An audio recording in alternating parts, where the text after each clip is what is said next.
জান্নাতবাসী হইতে চাইলে প্রাণ ভরে করু সাধনা লা ইলাহা ইল্লাল্লাহ লা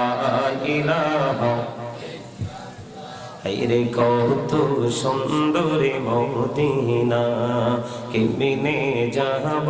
জানি না হায়রে দয়া করো দয়াল আল্লাহ দয়া করো দয়াল আল্লাহ নসিব করো মদিনা লা ইলাহা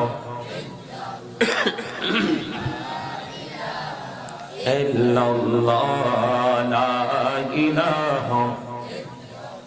লা ইলাহা ইল্লাল্লাহ মুহাম্মাদুর রাসূলুল্লাহ সাল্লাল্লাহু